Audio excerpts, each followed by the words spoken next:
The following program is a Town of Colonie television production of the William K. Sanford Town Library.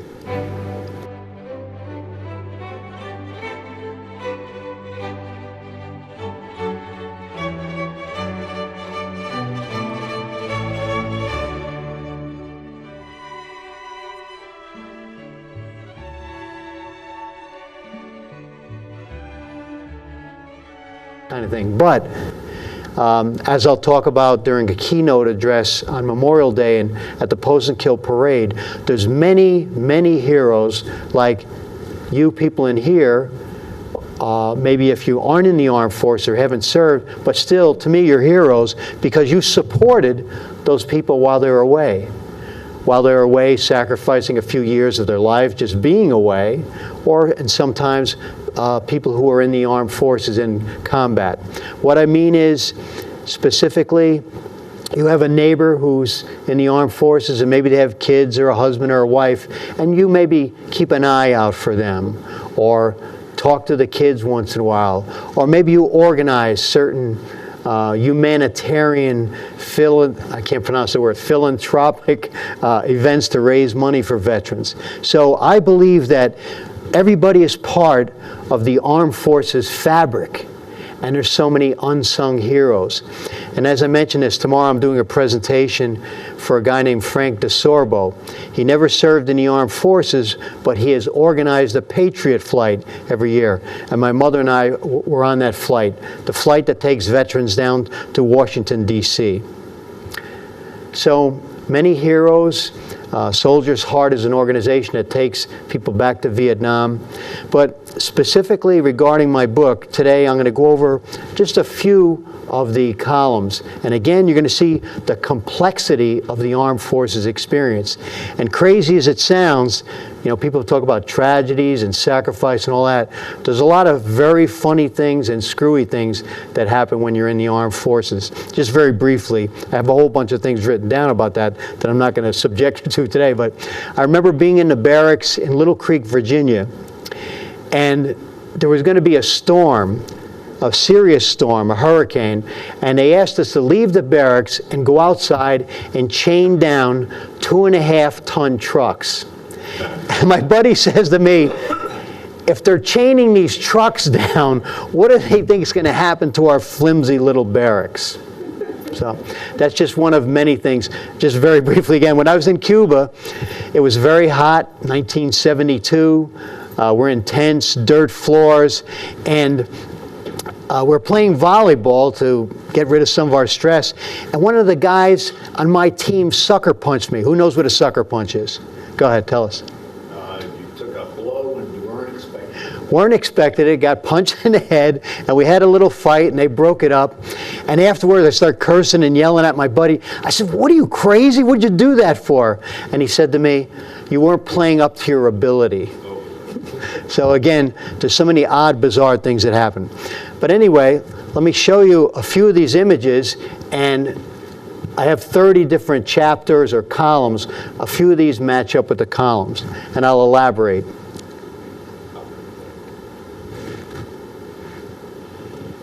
First, I want to mention this book is not about me. This is me. At age 19 years old in Guantanamo Bay, Cuba. I'm not a Kardashian. The book is not about me.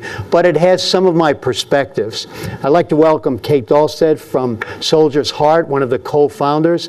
I just spoke about Edward Tick and her organization. And for years, again, leading veterans to Vietnam for healing and reconciliation. So this is not about me.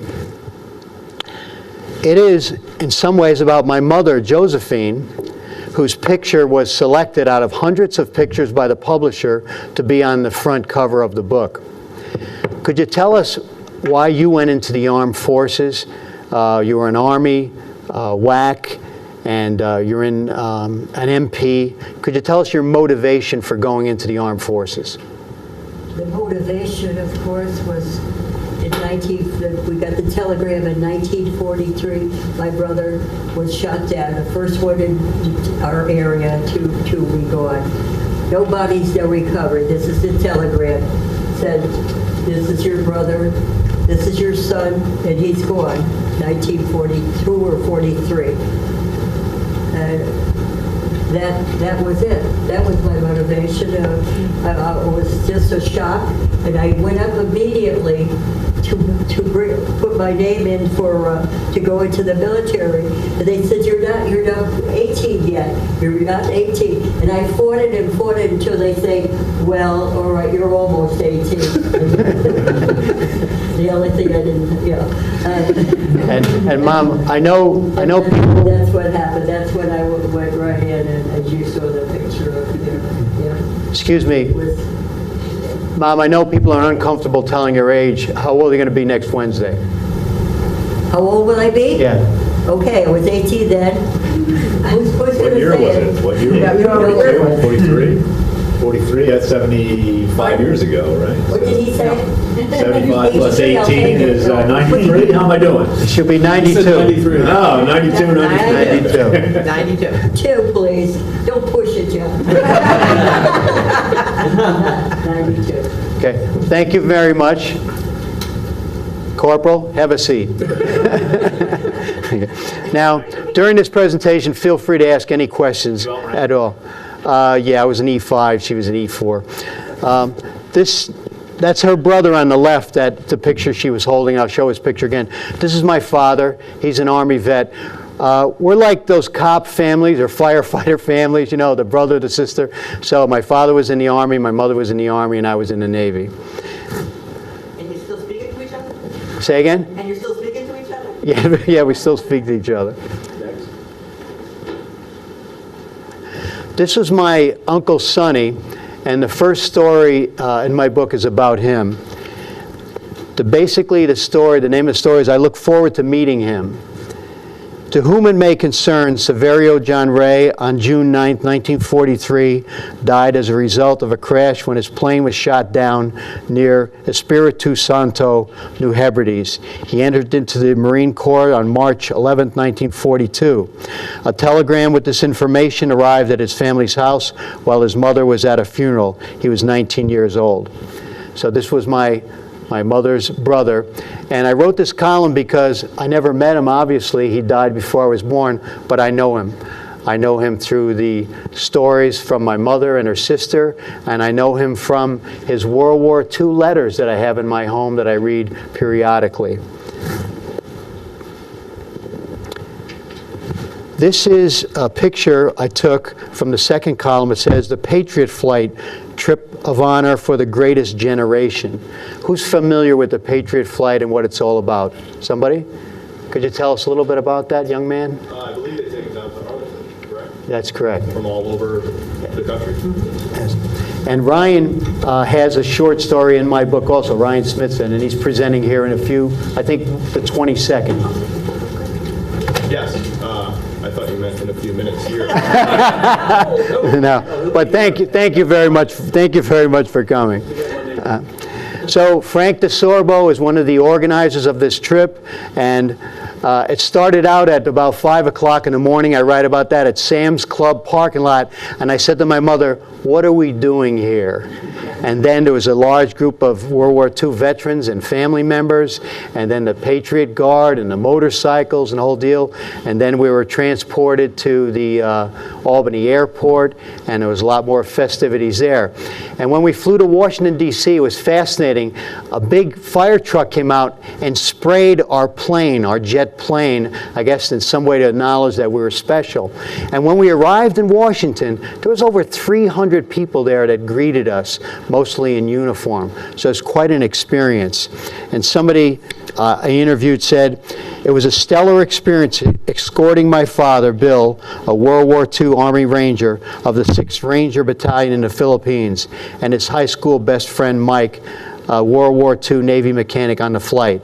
The impromptu, heartfelt gratitude and public reactions to these true heroes was incredible to witness.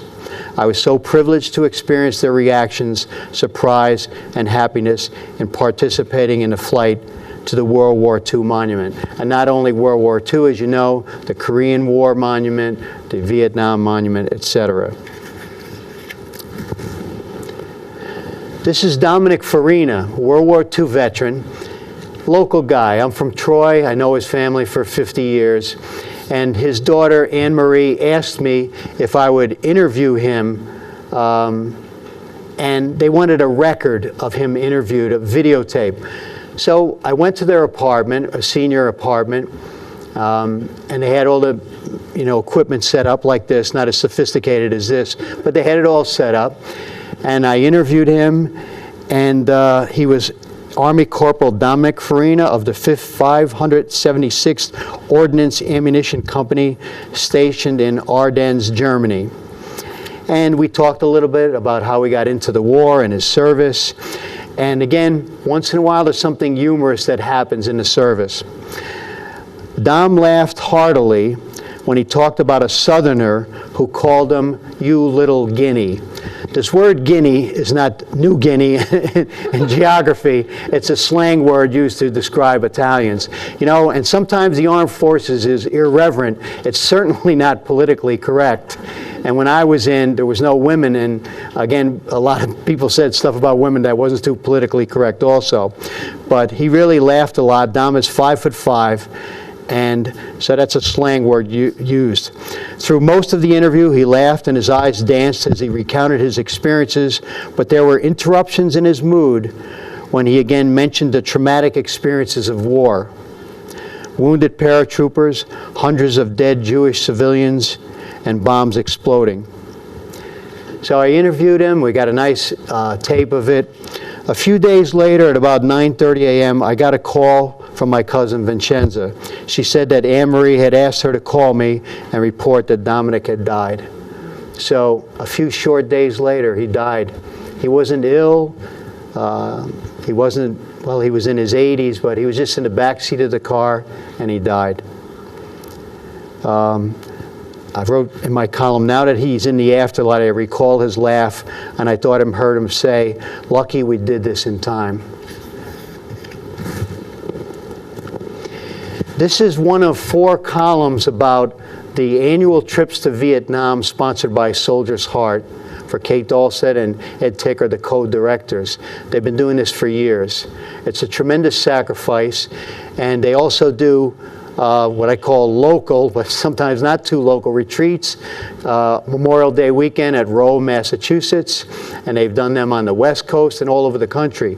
The goal is psycho-emotional healing and reconciliation, and it's very hard work.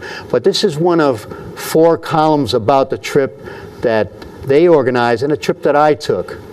And I didn't serve in Vietnam. I was mentioning to Joe Nash earlier, in the armed forces sometimes you just get lucky. My unit was Inshore Undersea Warfare Group 2, based in Little Creek, Virginia. Before I got to the barracks, many people in our unit were deployed to Vietnam and some died. I was just lucky. In the armed forces, you can get orders for Germany, Hawaii, or Afghanistan. Who knows? So Soldier's Heart organized this annual trip, and I can't imagine the servicemen primarily, and some women, who went to Vietnam. Just the trip itself is amazing. 15 hours on the plane from San Francisco to Taipei, China, another 2 hours to Saigon, and we were there for about 16 days. We went from Saigon all the way to north of Hanoi to Ha Long Bay, through Hoi An, through Da Nang, through My Lai, Chu Lai, Pleiku, so many different places. And again, we were there with some very, very courageous, now in their 60-year-old veterans, who decided after many years to face some of the demons that have tortured them endlessly.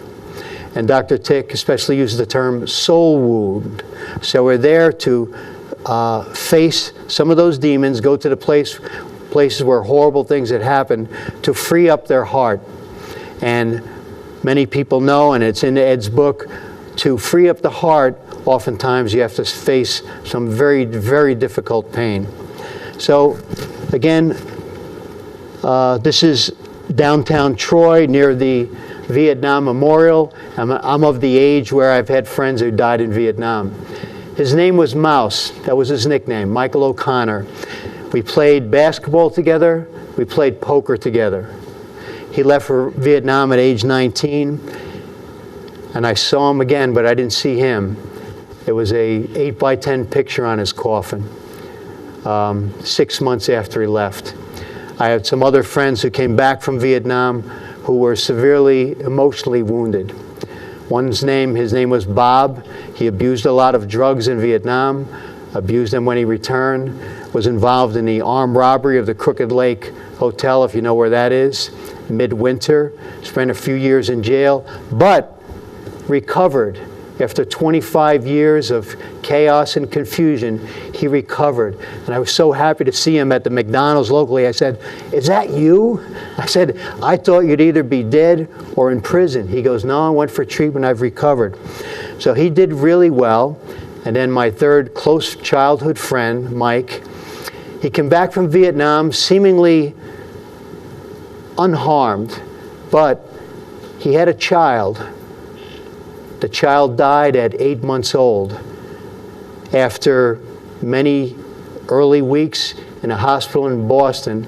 The child had numerous congenital heart anomalies. I'll never forget, as long as I live, the undertaker holding that little white coffin coming out of St. Mary's Church in downtown Troy. Michael had another child. The child couldn't walk, the child couldn't talk, and the child died at around age 9. Who could hypothesize or guess why 2 of his children were severely impaired physically? Go ahead, Kate. Agent Orange. Agent Orange.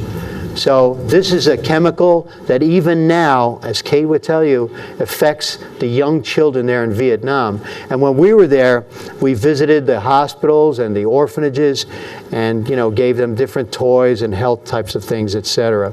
So on that monument in downtown Troy is at least my friend Michael O'Connor's name. When we were in Vietnam, we met with the, quote, enemy. Men who, fired upon, who killed, people in the American Armed Forces, and we spoke with them, and there was even some levity as we drank rice wine with them. One of the American soldiers said through an interpreter, "I'm glad you're a lousy shot," that type of thing. But it's profound to, be there and talk with these men.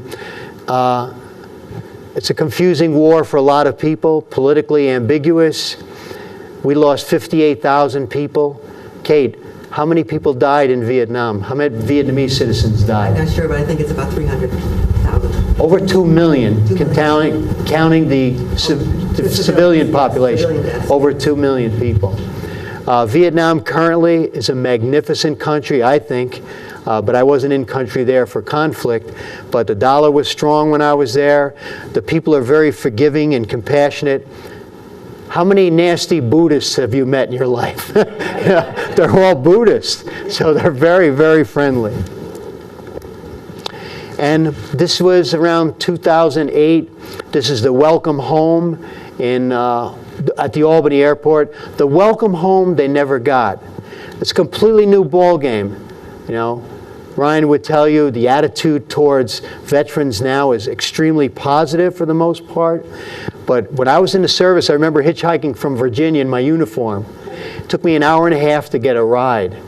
Now, if it was me in a uniform in Virginia, somebody would pick you up, drive you to New York, give you money, and feed you. It's a completely different atmosphere.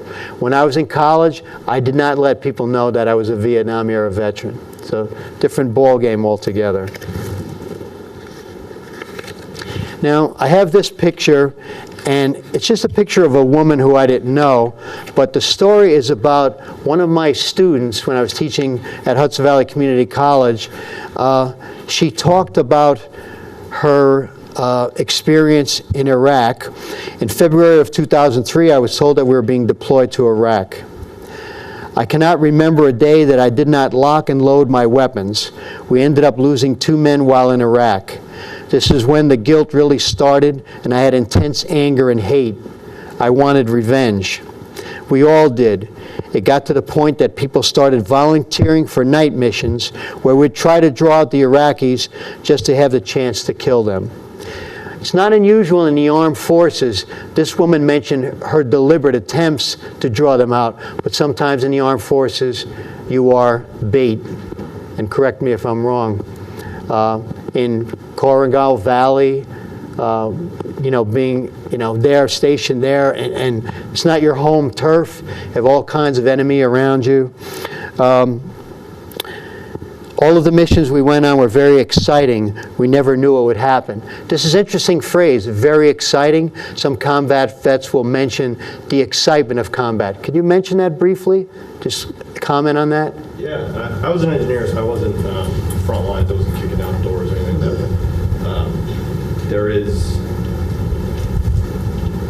It's a weird kind of dynamic that you really miss when you're out of it, because it's unlike anything you can experience anywhere else, and the extremity of it, I think, is what's so alluring.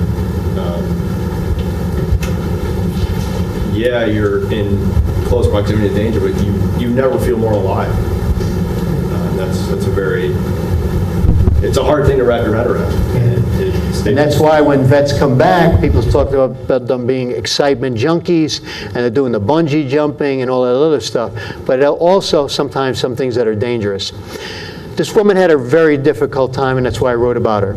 I found out in September that my husband had spent all the money that I had earned on his girlfriend and ruined my credit. It was tough to handle what was going on in Iraq and at home. I chose to withdraw and spend a lot of time alone. Social isolation is not unusual for veterans who are emotionally wounded from any war. You can recall Rambo, First Blood, the first film. He's wandering the Pacific Northwest by himself. We eventually came home from Iraq in 2004. At first, I would have a drink here and there. Then it became 7 nights a week. I liked not having to think about my experience or the pain or the memories. I had trouble sleeping. I had flashbacks. Any noises would put me on edge. I still feel intense guilt because I'm still alive and handle the guilt.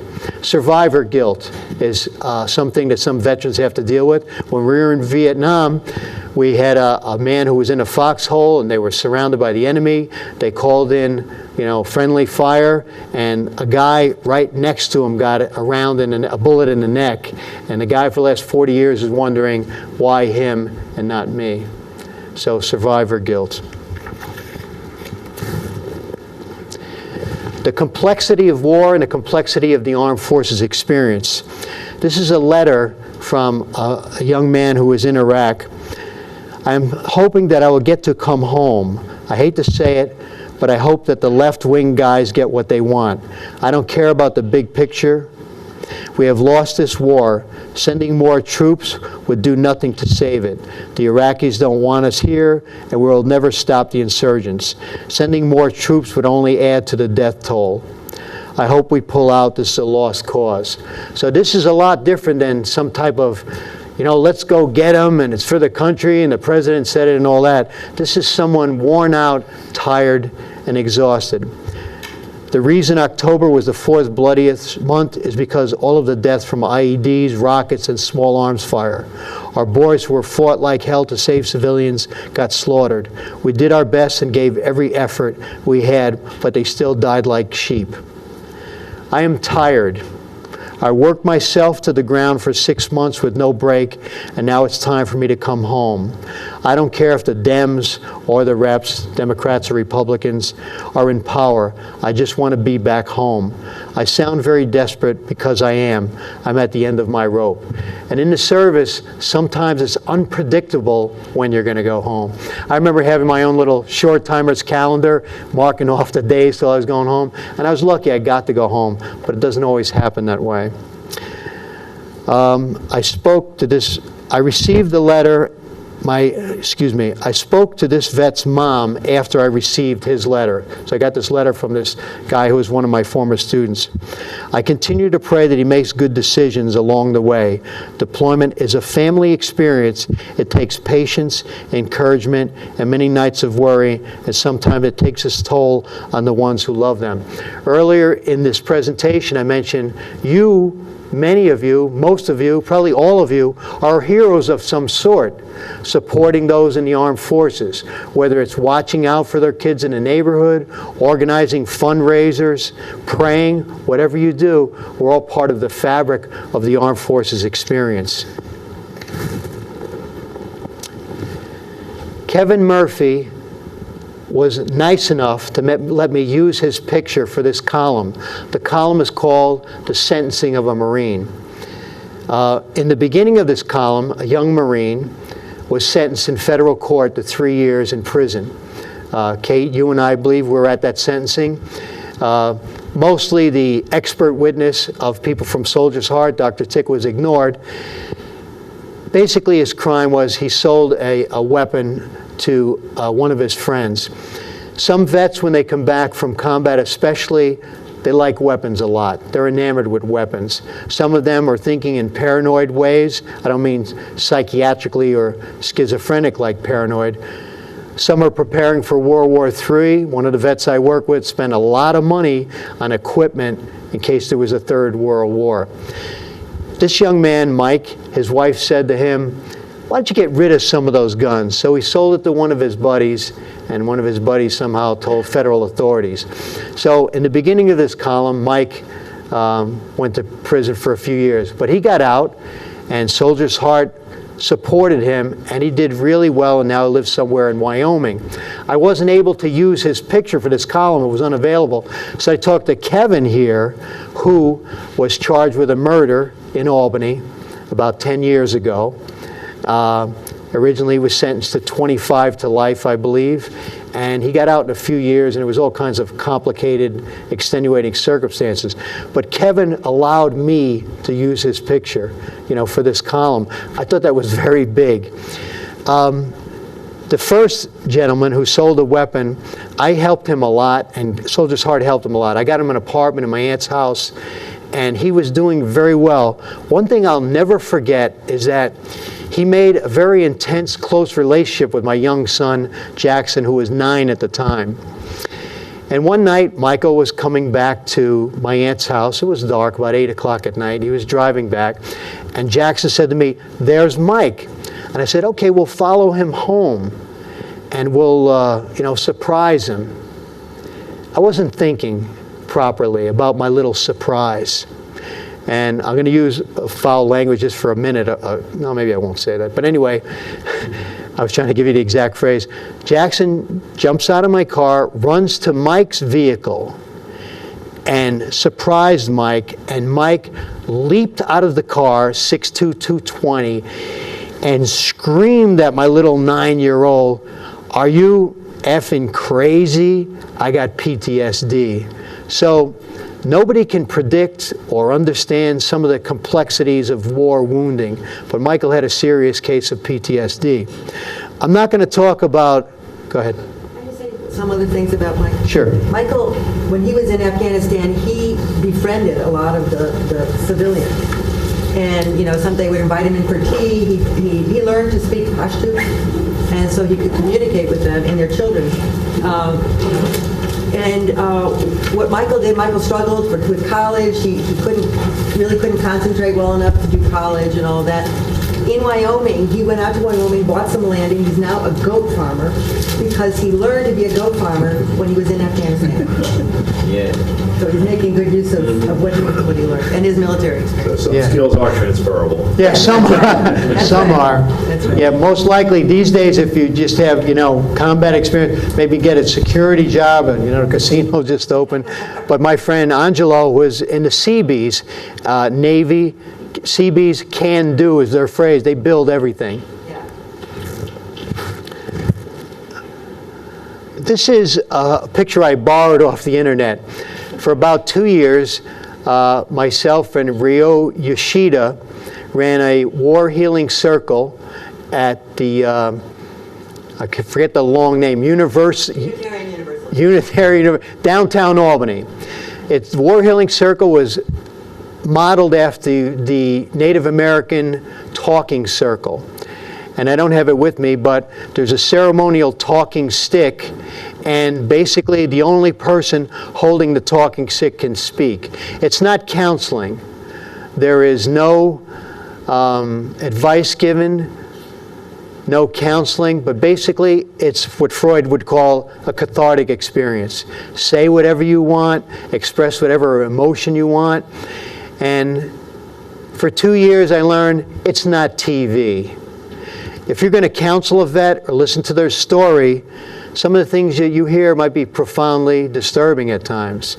So I just trained a bunch of counselors yesterday, and I did a 6-hour training called Back to the World. And I told the therapist, I said, you know what? It's a nice idea. You want to help vets who are especially involved with drugs, but when you open that door, be prepared. It's not TV. So during the 2 years we ran this, I'll never forget some of the reactions of some of the vets and family members, but I also will never forget emotionally, every 2 weeks we read the names of the deceased from the Department of Defense.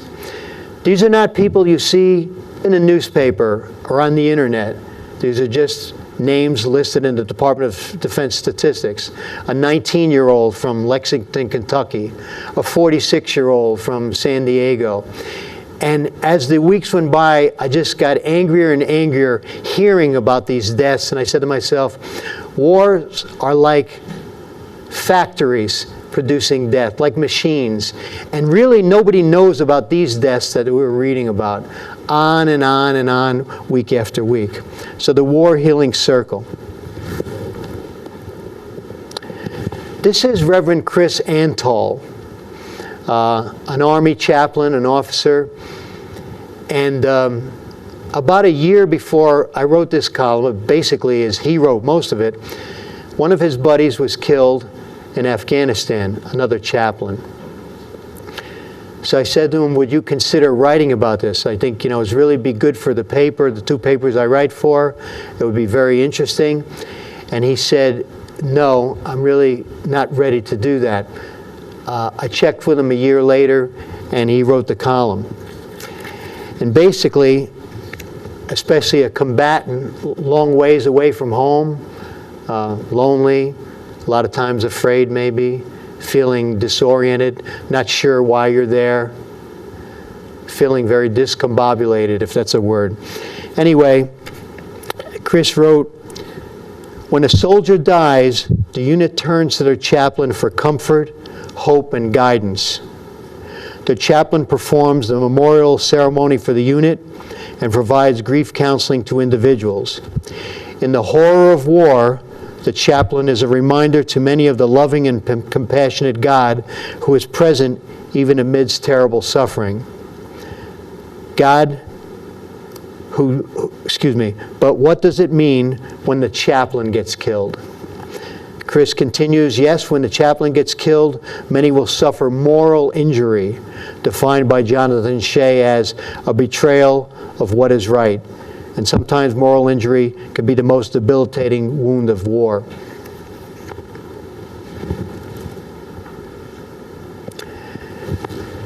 Boot camp, that's what this column was about. And for everybody who's been in the armed forces, this is the first step in us being different than civilians. The first change in identity, a change in so many things. Yesterday, when I was doing my workshop, which is very interactive, I put on a board, I said to the counselors, the therapists, I said, what way are veterans different economically, socially, sexually, vocationally? We'll always be different. It starts in boot camp. So the boot camp experience has some people here. Anybody here been in boot camp? Hands? Okay. Unique experience, wasn't it? Could you tell us a little bit about your experience in boot camp? Well, I was just out of high school, and then you go to where you're very much regimented, looked over, had to do exactly what they said, so they molded us into obedient military people. It's interesting. It's a good point. Exactly what they wanted, to be a unit and not to think for yourselves, to take orders. We take orders very well. I used to tell other college teachers, I said, just tell them what to do. You want them to do this term paper, you want them to do this assignment, just say, do this, we do it. We're really good with that. Anybody else? Can you tell us a little bit about your boot camp, what branch you was in? Well, I was in the Naval Reserve, and I fended off the county draft board all through college. Finally, I signed up the day before my orders to report for duty came through. But I went to OCS, the Naval Officer Academy School at Newport, Rhode Island, and about the time I went, I think it was Time Magazine had an article that said the tiredest sailors in the Navy. This was a 14-hour day, you know. But it was, you know, I was in my mid-20s. Most of the other people were similar age, you know. It was a little different than an 18-year-old group, you know, group thing. I also want to mention the experience of an officer is very different than the experience of an enlisted man. You know, I will confess, during the few years I was stationed in Little Creek, Virginia, we went to the gym. We went to what they now call gentlemen's clubs a few nights a week, and we drilled and trained, and that was about it. The officers went to the officers' club, which is a lot different than the gentlemen's clubs that we used to go to. Okay. But in this column, I interviewed a few people, and most of my book is interviews of people. Interviews of World War II vets, interviews for vets now. This is Larry Novak. I got really lucky. In my book, I had no references to Korea. And my mother and I go to the, various parades every year, and I saw a small display of Korean War vets. Then it came to me. I said, I got to interview a Korean War vet. So I called Rensselaer County's Department of Veteran Services, and I got an interview with Larry Novak. I saw him yesterday. How many veterans, how many people in the armed forces you think died in Korea? 58,000 died in Vietnam. How about Korea? Anybody got a guess? Any guess? 60,000. What is it? 30,000. That's a real good guess. I estimated about 33,000. I don't know about you, but I don't know anything about Korea, and I thought maybe a few thousand. 33,000, that's a big number. Okay? So, Larry,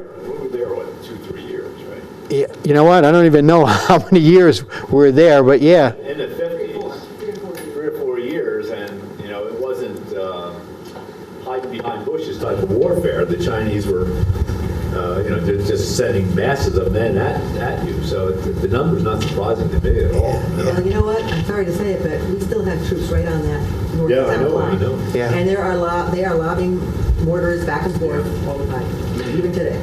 Numbers are often deceiving. When we were in Vietnam, we went to My Lai, where the My Lai massacre occurred, the infamous time when American Armed Forces went in and killed men, women, children, water buffaloes.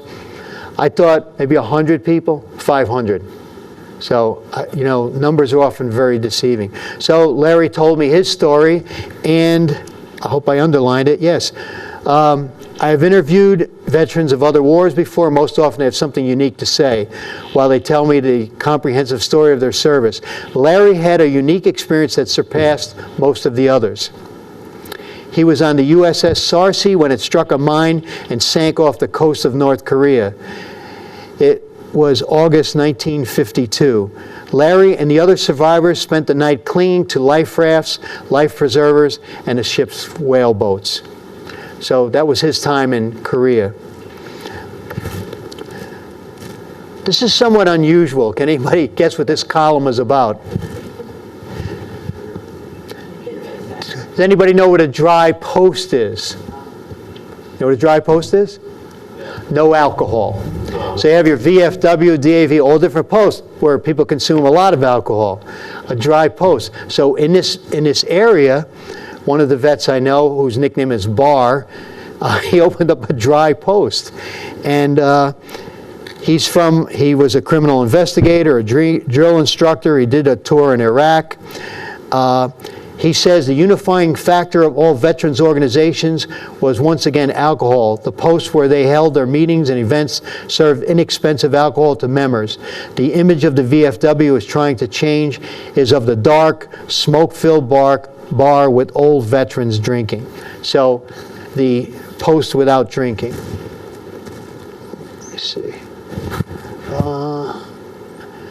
This is a column about this veteran's first time home, first Veterans Day. And again, there's 30 columns there. We don't have time to go all of them, but I just selected a few randomly. This is Stephen Only. This is my first Veterans Day since I was discharged from the military. It meant a lot to me that these young men and women of about 18 years old, he's talking about his own comrades, sacrificed a few moments in the cold. No, I'm sorry. These are people who came out for the parade. It meant a lot to me that these young men and women of about 18 years old sacrificed a few moments in the cold rain to show their appreciation for the veterans who fought for our country. At this moment, I began to think about the people I served with during my enlistment. This led me to remember my friends who didn't come back from Afghanistan. The word comrade is used a lot in the armed forces.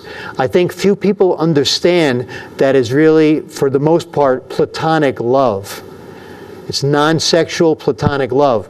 A guy lived up above me for 2 years in a bunk bed in the barracks. I knew everything about him. He lived in Dayton, Ohio. His name was Greg Northrup. For some people in war situations, in combat zones, this love is intensified.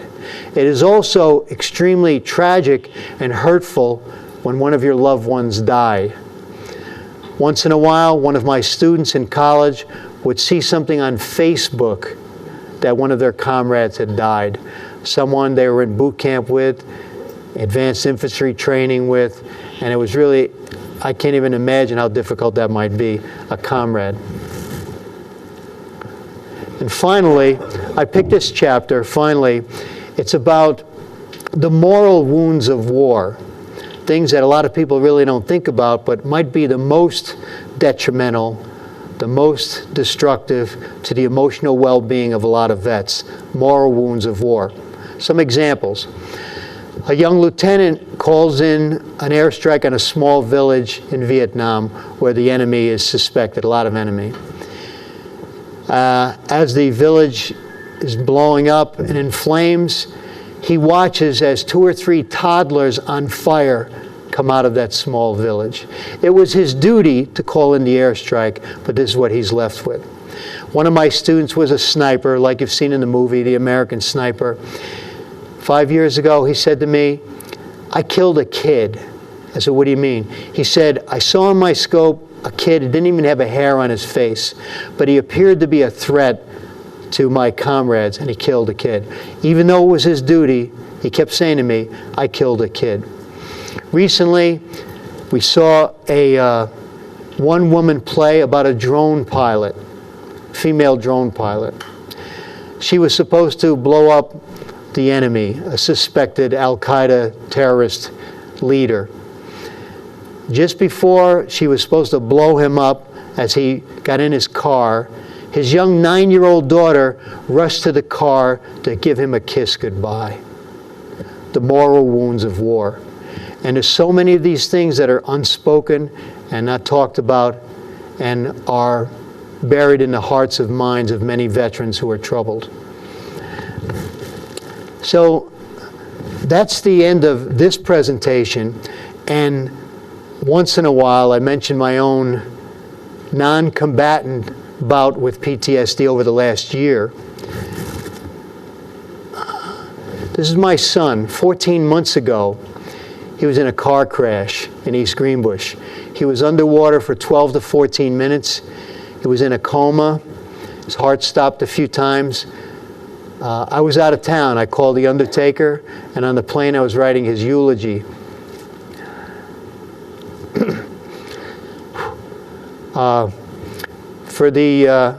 Now he's doing really well 14 months later.